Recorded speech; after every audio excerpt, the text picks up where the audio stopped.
Mana? Udah ketemu suamimu? Belum. Emang tadi bilangnya mau pergi kemana? Gak bilang apa-apa sih. Lah kok terus kamu bisa tahu dia ada di sini? Si Agus yang ngomong.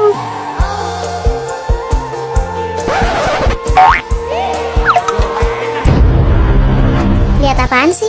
Loh, itu bukannya suami kamu, Munaro? Hah? Di mana? Itu loh yang di atas panggung.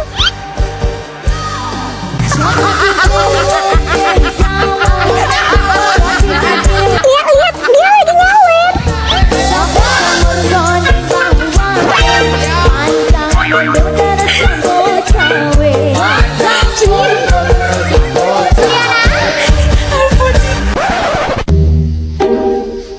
Mau ngapain? Ya mau masuk lah Mi. Gak boleh. Kok gak boleh? Kenapa?